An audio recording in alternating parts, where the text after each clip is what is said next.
मित्रांनो, ही गोष्ट तेव्हाची आहे जेव्हा मी कॉलेजमध्ये होतो. त्यावेळी आमच्या बाजूला राहणाऱ्या एका चावट माणसाने मला बोलावले आणि मला म्हणाला, जर तू माझे काम केले तर मी तुला 100 रुपये देईन. त्या काळात 100 रुपये खूप मोठी गोष्ट असल्याने मी त्यांना काय काम आहे विचारले. तेव्हा त्यांनी मला सांगितलं की बाजूच्या घरात राहणाऱ्या मीना वहिनींची चड्डी त्यांनी थोड्या वेळाआधी गच्चीवर वाळू घातली आहे. मी गपचूप तिथे जाऊन ती दोरीवरून काढायची आणि त्यांना नेऊन द्यायची. सुरुवातीला मला थोडी भीती वाटली, पण मग नंतर मी विचार केला, असे पण हे करताना मला कोणी बघणार नाही आणि 100 रुपये मला आरामात मिळते. म्हणून मी लगेच त्यांच्याकडून 100 रुपये घेतले आणि त्यांनी सांगितल्याप्रमाणे गुपचूप लपत मीना वहिनींच्या गच्चीवर गेलो आणि तिथे त्यांनी वाळू घातलेली त्यांची काढली आणि खिशात लपवून खाली घेऊन आलो आणि त्यांना दिली. आणि नंतर तिथून मी चाललो गेलो आणि दिवसभर खात पीत मजा मारली आणि संध्याकाळी उशिरा घरी आलो. संध्याकाळी मी फिरून बाहेर आलो तेव्हा घरात जाताच माझ्या छातीत धस्स झालं, कारण की मीना वहिनी आमच्या घरात माझ्या आईसोबत गप्पा मारत बसलेल्या होत्या. त्यांनी माझ्याकडे पाहिलं, पण त्या हसल्या नाही. मी लांब श्वास घेतला आणि तिथून काहीसे झाले नाही. अशा आविर्भावात निघून गेलो. थोड्याच वेळात मला आईने आवाज दिला आणि हॉलमध्ये बोलावून सांगितलं की मीना वहिनीसोबत त्यांच्या घरी जा आणि त्या त्यांच्या गावाकडून आलेल्या काही भाजीपाला देतील, तो घेऊन ये. आईने सांगितल्याप्रमाणे मी वहिनींच्या मागे मागे त्यांच्या घरी गेलो आणि त्यांच्या हॉलमध्ये खुर्चीवर बसलो. थोड्याच वेळात वहिनींनी त्यांच्या शेतातील गावाकडून आणलेल्या भाज्यांची पिशवी घेऊन समोर आल्या. त्यांनी ती पिशवी बाजूला ठेवली आणि माझ्यासमोर बसत डोळ्यात डोळे टाकत मला त्या म्हणल्या, तुझे वय इतके लहान असताना तू आज असे का केले? मी असा चेहरा केला की मला काही माहीतच नाही. मग वहिनी मला डायरेक्ट म्हणाल्या, आज दुपारी मी माझी वाळू घातलेली तूच गायब केली ना? मी तप नाही म्हणायला लागलो. तेव्हा वहिनी मला म्हणाल्या, दुपारी मला पायऱ्यांचा आवाज आला की कोणीतरी वर जात आहे. म्हणून मी किचनमधून डोकावून बघितलं तर तूच मला वर जाताना दिसला आणि 2च मिनिटात तू खाली घाबरत पळत आला. आणि नंतर संध्याकाळी मी माझे कपडे वर आणायला गेले तर माझी दोरीवरून गायब होती. तू आता पटकन कबूल करतो का नेऊ तुला तुझ्या आईकडे? तू काय केलं हे सांगायला. मग तुझी आई तुला मारून सर्व कबूल करून घेईल.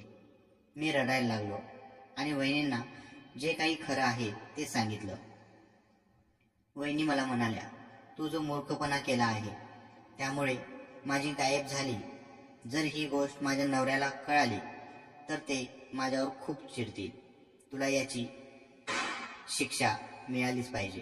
हे ऐकून मी परत रडायला लागलो.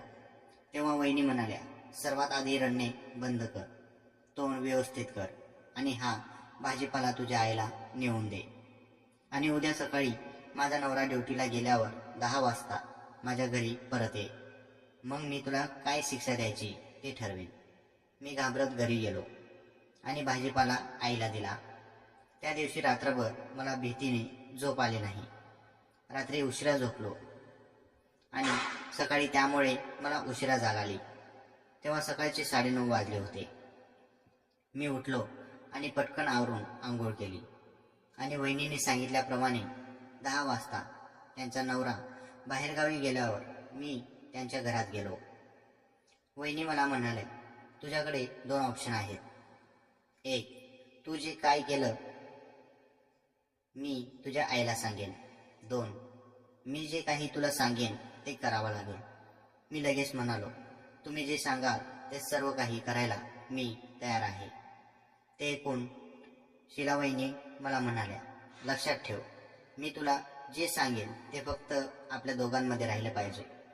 जर चुकून तू कुणाला याबद्दल बोलला तर मी तुझ्या आईला आणि माझ्या नवऱ्याला तू काय केलं हे सर्व सांगून देईल. मी शपथ खाऊन त्यांना सांगितलं की गोष्ट फक्त आपल्या दोघांमध्येच राहील. वहिनी म्हणाल्या, आता टेन्शन घेऊ नको आणि माझ्यासोबत माझ्या मागे ये. वहिनींनी त्यांच्या दरवाजाची कडी आतून लावली आणि मला त्यांनी आत मधल्या रूममध्ये नेलं. वहिनी मला म्हणाल्या, मी आता तुला जे काही सांगणार आहे ते जर तू केले नाही तर मी तुझे सर्व नाव सर्वांना सांगेन, माझ्या नवऱ्याला पण. मी त्यांना म्हणालो, मी असा मूर्खपणा का करू?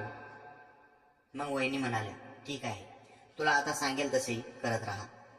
वहिनीने मला बेडरूमचा दरवाजा लावायला सांगितलं आणि त्यांच्याजवळ बोलावलं. त्या मला म्हणाल्या, काल दुपारी जशी तू वर वाळू घातलेली माझी तू काढली तशी आता पण काढ. तेव्हा माझे वय कमी असल्याने मला जास्त काही समजत नव्हते. असे वाटले की वहिनीने गच्चीवर जाऊन मला त्यांची वाळू घातलेली खाली आणायला सांगितली. मी वहिनीला म्हणालो, ठीक आहे, मी लगेच वर जातो आणि तुमची खाली काढून आणतो. त्यावर चिडत वहिनी मला म्हणाल्या, कितीही बावळत आहेस तू. मी भोळेपणानं म्हणालो, वहिनी मला माफ करा, मला जास्त काही कळत नाही. वहिनींना कळून चुकलं की मी एक मूर्ख बालिश मुलगा आहे, मला काहीच ज्ञान नाही. मग वहिनी बेडवर झोपल्या आणि म्हणाल्या, चल आता माझ्या पायांना तेलाने मालिश करून दे. मग मी बाजूला पडलेले तेलाची बॉटल उचलली आणि वहिनी ज्याप्रमाणे सांगत होत्या त्याप्रमाणे त्यांची साडी आणि परकर वर करत करत मी हळूहळू त्यांच्या पायाची मालिश हळूहळू त्यांच्या मानेपर्यंत वर आलो. मांडीपर्यंत आल्यावर मी थांबलो आणि वहिनीला म्हणालो, याच्यापेक्षा वर तुमची साडी आणि परकर केला तर मला तुमची दिसेल, मी इथपर्यंतच करतो. त्यावर वहिनी म्हणाल्या, मी तुला आधीच सांगितलं होतं की मी जे सांगल त्यावर प्रश्न न विचारता गुपचूप तुला सर्व काही करावं लागेल. मग मी सुद्धा घाबरलो आणि वहिनीने सांगितल्याप्रमाणे मी कमरेपर्यंत त्यांची साडी आणि परकर वर केला. जरी त्यावेळी मला शारीरिकबद्दल काहीच ज्ञान नसले तरी वहिनींना त्या अवस्थेत बघून मी उत्तेजित झालो. वहिनींच्या गोऱ्यापान जाड मांड्या आणि त्यांनी घातलेली काळ्या रंगाची त्यांची आणि त्यामधूनच त्यांचा स्ट्रॉबेरीचा फुगीरपणा बघून मला माझ्यामध्ये हालचाल होत आहे हे जाणवलं. पण त्यावेळी तिकडे दुर्लक्ष करत वहिनी सांगतील त्याप्रमाणे मी तिथे मसाज करत गेलो. मांड्याची मसाज करून झाल्यानंतर वहिनी जागेवर पालत्या झाल्या आणि पालथे झोपून मला त्यांनी मागच्या बाजूने त्यांच्या पायाची मसाज करायला सांगितली.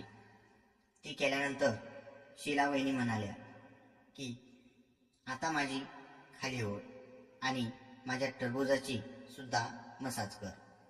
खरं तर मला ते खूप विचित्र वाटत होते, पण वहिनी घरी सांगतील या भीतीने मी पटकन त्यांच्या कमरेजवळ हात घेऊन त्यांची खाली ओढायला लागलो. मी वहिनींची खाली ओढताच त्यांचे ते मोठे गोरेपान गोलाकार टरबूज आणि त्यामधली ती सुंदर भेग मला दिसायला लागली. मी हळूहळू वहिनींनी सांगितल्याप्रमाणे त्यांची खाली ओढत काढून बाजूला बेडवर ठेवून दिली. वहिनी दिसायला खूप सुंदर होत्या. त्यातल्या त्यात त्याचं ते सुंदर गोरेपान मोठे गोलाकार टरबूज बघून मला खूप कसं तरी व्हायला लागलं होतं. वहिनीने सुरुवातीला मला डोंगरावर तेल लावून चोळून दाबायला सांगितलं आणि शेवटी त्यांनी मला जेव्हा त्यांच्या भेगेत थोडे तेल टाकून तिथे सुद्धा बोट फिरवायला लावलं तेव्हा मात्र मला खूपच कसं तरी व्हायला लागलं होतं. स्वतःचे सोडून कोणत्या दुसऱ्या व्यक्तीच्या टरबुजामध्ये हात लावणे हे तेव्हा मला कळसवाने वाटायला लागले होते. पण कालची माझी दुष्कृष्ट आठवण मी मोठ्या हिमतीने माझे मधले बोट टरबुजाच्या बेगेत घालून वर फिरवायला लागलो आणि मला त्यामध्ये खरंच खूप मजा सुद्धा यायला लागली होती. वहिनी हळूहळू आवाज सुद्धा काढत होत्या. 2 मिनिटं मी तसे केल्यानंतर वहिनी म्हणाल्या, जमेल तेवढे आतमध्ये बोट घाल आणि पटपट फिरव. वहिनी मला एक घाणेरडे चाळे का करायला सांगत होते हे आणि कोणत्या प्रकारची शिक्षा आहे ज्यामध्ये त्यांना मजा येत होती हे मला काहीच कळत नव्हते. पण भीतीमुळे मी ते करत होतो. पण ते करताना वहिनींचं सुंदर टरबूज बघून मला मजा सुद्धा येत होती. आणि वहिनीची साडी आणि परकर कमरेवर पर्यंत केलेला असल्यामुळे आणि मी त्यांची काढून बाजूला ठेवल्याने त्या अर्ध्या नगडे होत्या आणि समोरच्या बाजूने स्ट्रॉबेरी बेडवर होती हे सुद्धा माझ्या लक्षात आले. आणि मला आता स्ट्रॉबेरी कशी असते ते बघायची इच्छा निर्माण झाली. कारण की तेव्हा मी नवतरुण होतो आणि मी आजपर्यंत कधीच बघितलेली नव्हती. त्यामुळे वहिनीची कधी दिसेल याची मी वाट बघायला लागलो. मला वाटले होते की टरबूजची मसाज झाल्यानंतर वहिनी सरळ होऊन मला त्यांची सुंदर स्ट्रॉबेरी दिसेल. मी 5 मिनिटे माझे बोट जमेल तेवढे आत नेऊन आतून मसाज करत होतो. वहिनी डोळे बंद करून ते एन्जॉय करत होत्या हे मला दिसले.